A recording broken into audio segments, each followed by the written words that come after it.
Ah, la Grèce, quel beau pays! Son histoire incroyable, ses paysages à couper le souffle et ses légendes quasi divines.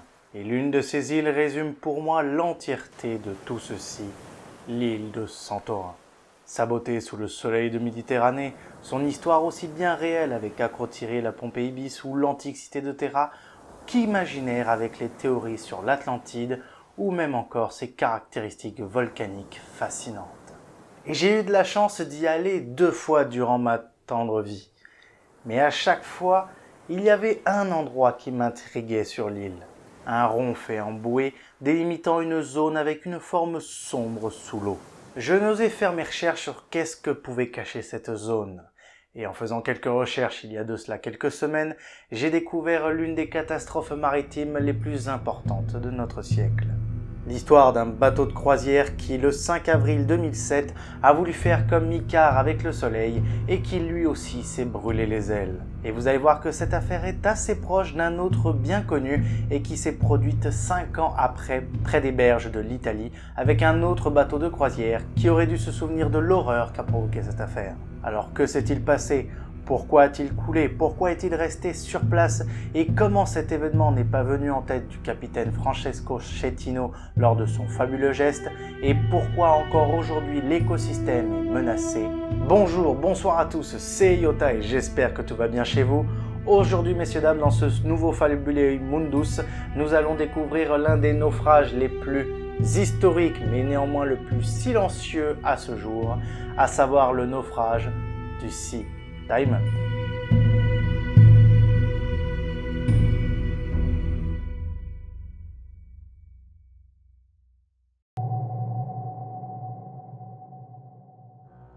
Avant tout, pour commencer, retraçons un petit peu l'histoire du bateau. Car le bateau, avant de s'appeler le Sea Diamond et d'avoir le triste destin qu'il a vécu, il était non pas en Méditerranée, mais dans les Baltiques.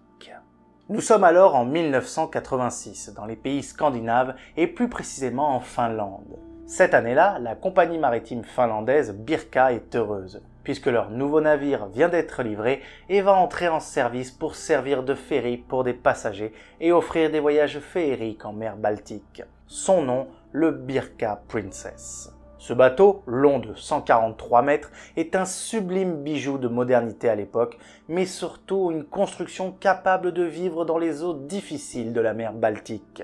Devant servir de ferry, il possède d'ailleurs un pont de voiture permettant d'accueillir 80 véhicules pour des clients qui vivront un séjour inoubliable dans des intérieurs d'une très grande qualité. Et pour leur sécurité, la coque du bateau était même renforcée pour pouvoir résister aux quelques morceaux de glace que pouvait croiser le navire sur le chemin en mer Baltique. En bref, c'est un ferry de qualité et moderne, prêt à vivre ce pourquoi il a été conçu. Durant les années 90, notre Birka Princess va enchaîner les séjours et devenir un incontournable pour les yeux de nombreux passagers qui ont pu utiliser ses services.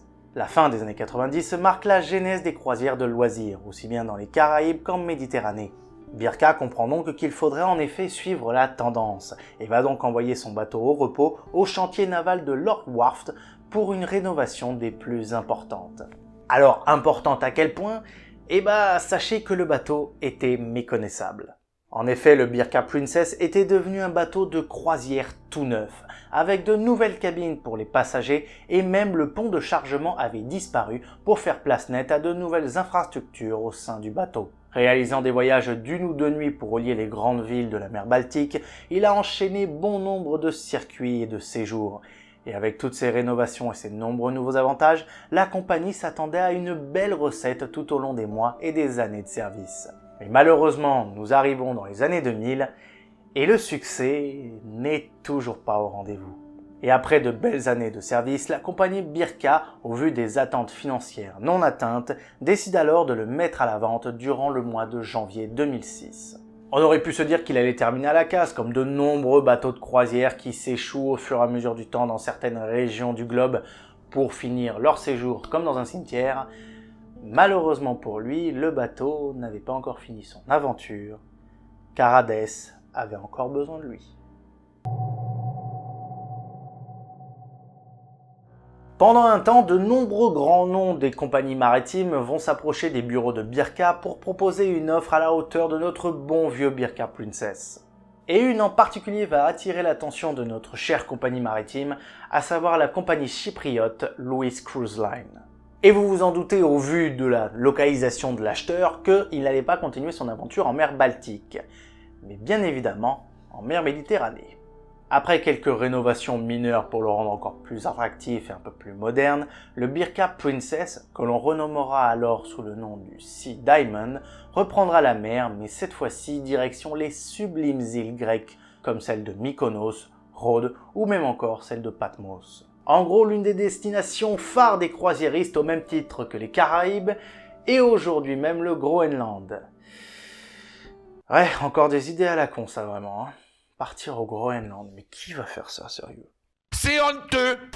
À partir de là, on pourrait se dire, bah c'est bon, il a eu des petites rénovations, il est habitué à quand même être assez solide face à des gros blocs de glace, il devrait pas y avoir trop de problèmes et tout va bien se passer dans cette mer aussi peu agitée qu'une petite grand-mère dans une maison de retraite. Malheureusement, rappelez-vous d'Icare, à force de voler trop près du soleil, on peut vite se brûler les ailes. Après toutes ces rénovations, etc., nous arrivons donc au mois fatidique d'avril 2007.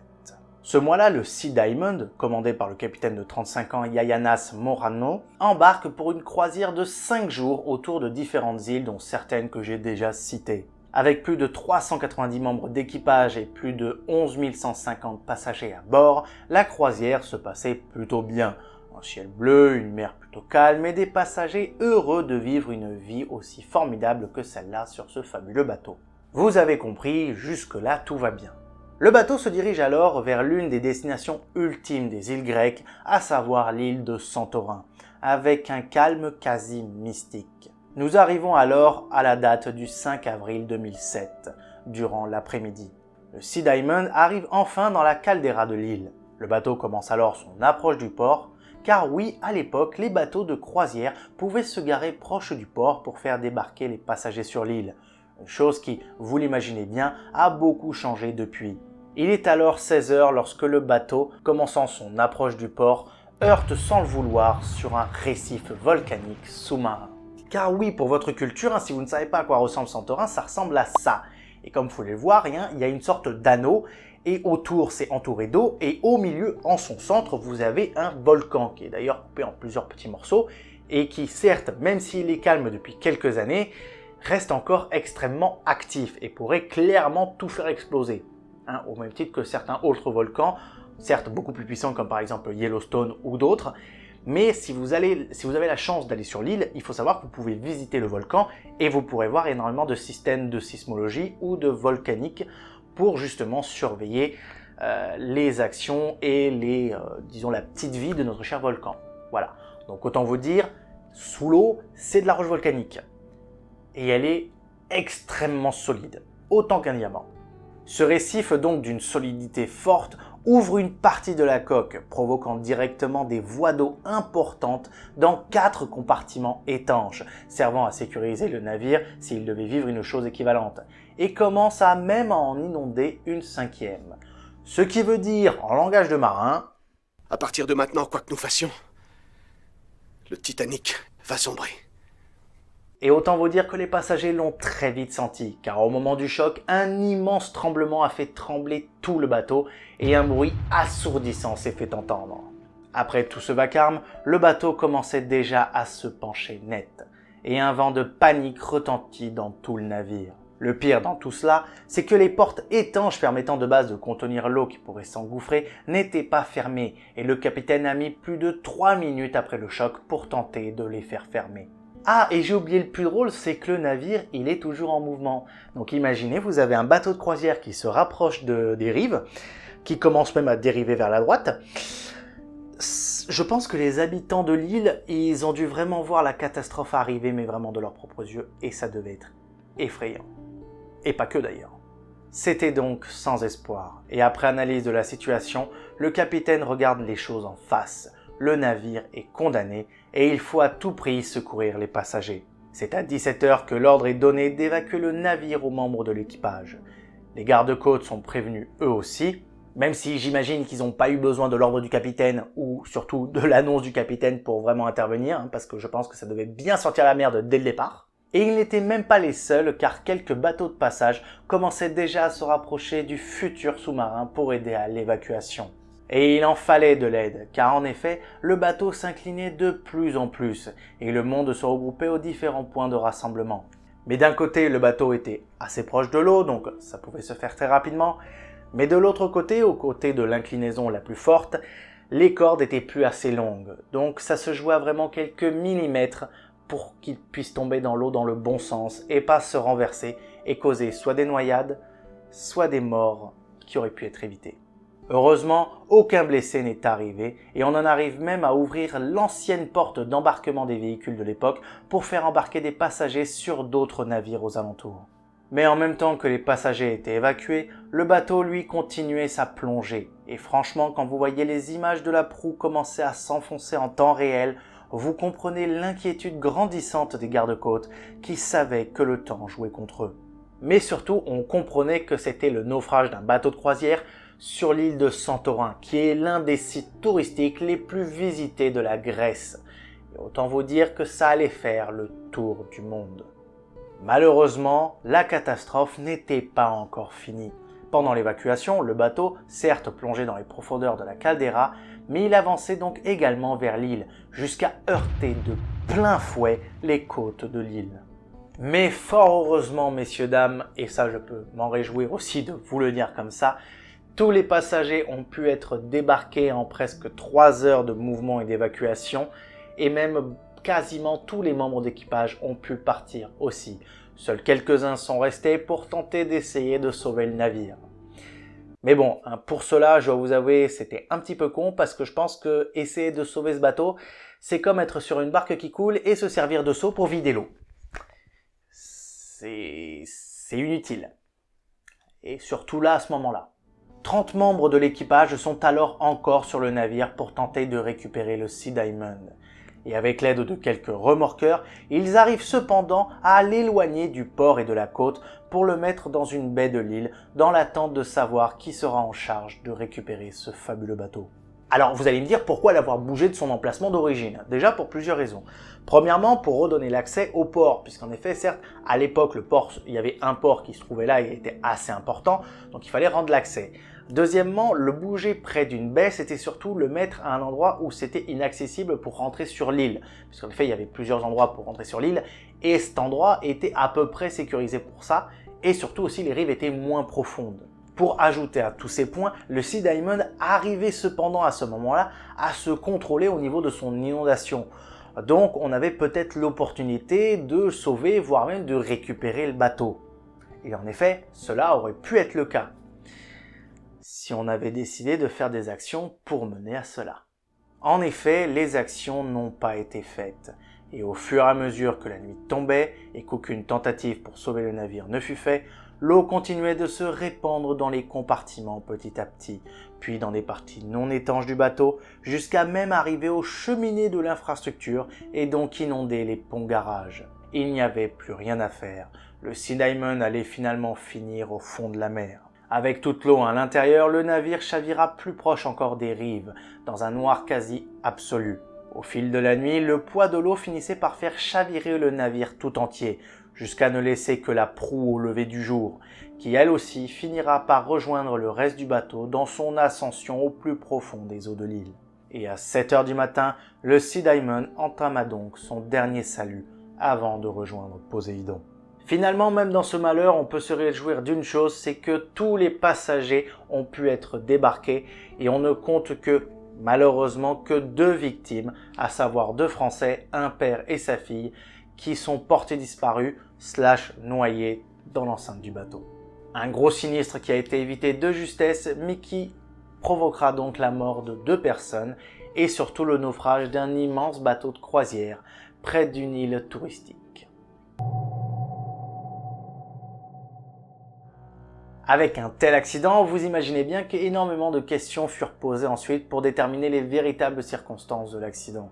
Bon, en vérité, il n'y avait pas trop de doute, les autorités ont directement pointé du doigt le capitaine du bateau. Et les faits sont là, et je vais vous les expliquer.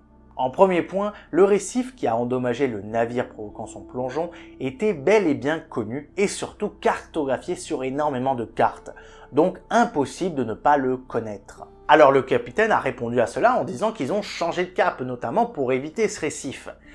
Malheureusement pour eux, il se trouve que les cartes maritimes qu'utilisait le capitaine et tous les membres d'équipage seraient erronées et qu'en effet, sur leur carte, le récif se trouvait 70 mètres plus loin. Sauf que c'était pas le cas.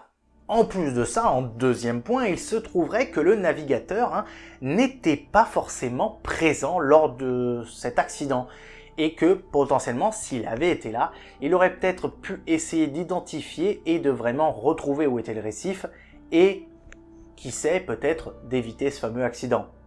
Mais malheureusement, ce n'est pas arrivé puisqu'il n'était pas là. En troisième point, une partie des passagers avaient vent que le second du capitaine était présent à différentes soirées à boire et à draguer la jante féminine que de réellement aider au contrôle et au bon déroulement du séjour le soir avant la catastrophe. On peut donc supposer que le lendemain, il n'aurait pas assumé ses fonctions et aurait engendré différentes erreurs amenant à la catastrophe. Au final, c'est pas moins de 14 personnes qui seront inculpées de l'accident, dont 10 qui connaîtront un jugement, dont le capitaine qui connaîtra la plus grosse sentence de tous. En effet, le capitaine du Sea Diamond écopera à l'issue du procès d'une sentence de 12 ans de prison. Et pour les autres, on ira de 6 mois jusqu'à 8 ans pour le naufrage du bateau. On pourrait alors se dire à ce moment-là que le sujet est clos, que les personnes ont été condamnées et que tout se finira bien. Malheureusement pour nous, encore une fois, si les antagonistes ont été emprisonnés, le bateau, lui, n'a pas bougé. Et malheureusement, on continue encore d'en parler. Et malheureusement pas en bien. Car en effet, même si la catastrophe a été évitée, un autre est survenu quelques heures après, à savoir la pollution. En effet, le bateau contenait assez de carburant pour tenir encore une journée de plus. Et après la collision, un des réservoirs fut endommagé et laissa sortir du pétrole dans les eaux bleues de la mer Méditerranée, provoquant alors une catastrophe écologique sur les berges de l'île et même maritime. Mais le pire, c'est que le pétrole n'est qu'une partie des produits dangereux présents sur ce navire. Tous les produits venant des frigos, des gaz ou d'autres encore, bref, tout cela pour dire que le plus violent pouvait encore arriver. Les autorités grecques ont puni la compagnie Louis Cruise Line d'1 million de dollars, certes, mais leur ont formellement donné l'ordre de nettoyer et de vidanger tout leur bazar. Mais rien ne fut fait avant 2019. La compagnie n'ayant pas encore les fonds nécessaires pour rembourser une partie des pertes des passagers, vous imaginez bien qu'ils n'avaient pas non plus les fonds pour réaliser ce genre d'action. Au fur et à mesure du temps, le bateau commence à se décomposer et à libérer de plus en plus de substances nocives dans la mer. On peut même le voir d'ailleurs à l'œil nu sur la surface de l'eau. Et même si des bouées ont été mises pour entourer la zone où se trouve le Sea Diamond, rien n'empêche ces substances de sortir. En plus, le naufrage amènera à un nouveau mort, un plongeur en mission pour enquêter sur les causes de l'accident, et de nombreuses espèces maritimes sont infectées par tous ces produits. Bon, certes, là on est quand même dans une situation assez grave. Mais, encore une fois, ce n'est pas fini. Encore, ça fait beaucoup là, non? Pour rappel, le Sea Diamond se trouve donc dans une baie, mais il se trouve dans un fond assez peu profond. Enfin, je crois que la pousse se trouve à 200 pieds et que le queue du bateau se trouve à 600 pieds. Malheureusement, il se trouve proche d'une pente descendante, mais surtout d'une falaise abrupte maritime.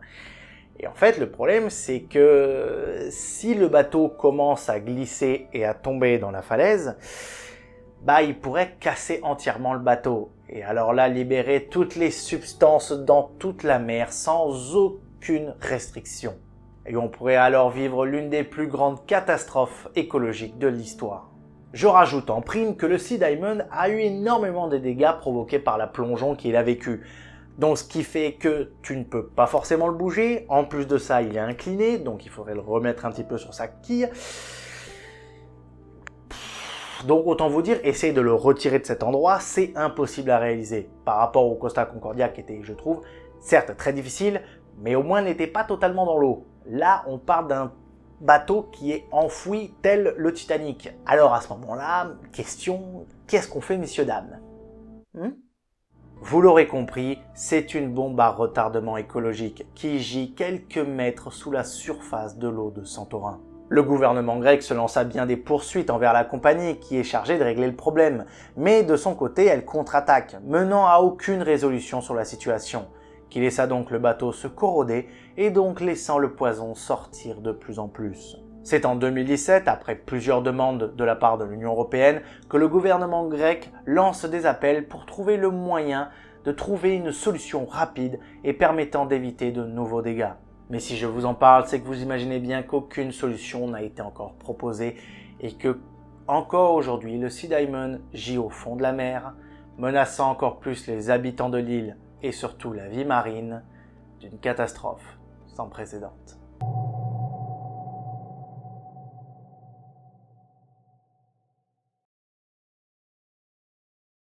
L'histoire se répète et se répétera toujours. Voilà les mots que je pourrais sortir après une telle catastrophe. Quel est le nombre de naufrages de ce type?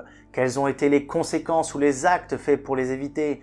Pourquoi des gens expérimentés tentent encore de jouer le diable quand tant de vies sont en jeu? Moi, je ne pourrais y répondre.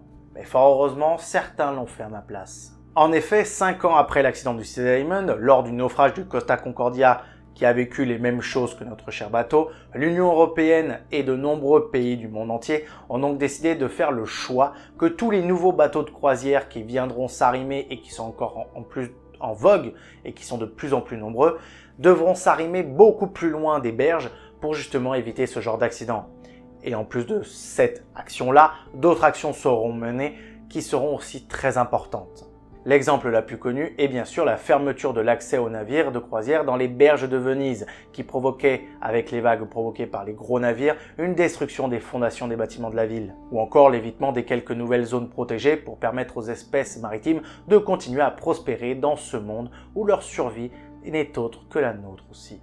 Avec tout cela, je l'espère, nous ne pourrons plus jamais vivre ce genre d'accident qui aujourd'hui encore peut détruire des vies et en menacer d'autres par sa seule présence. Voilà donc, messieurs, dames, la grande histoire catastrophique du naufrage du Sea Diamond.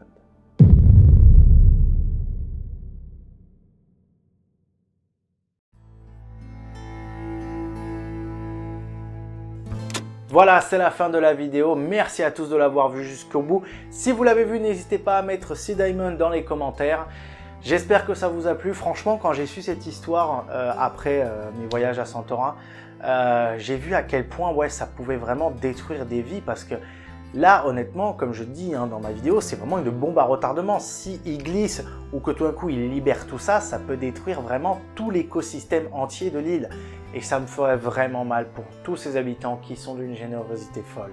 En tout cas, j'espère que ça vous a plu. Si vous l'avez aimé, n'hésitez pas à mettre un énorme pouce bleu, ça permet de faire vivre la chaîne et franchement, je vous remercie si vous le faites. N'hésitez pas non plus à la partager sur les réseaux sociaux, que ce soit Facebook, Instagram, TikTok, X, voire même Threads si vous voulez, et m'y retrouver d'ailleurs sur ces réseaux sociaux-là.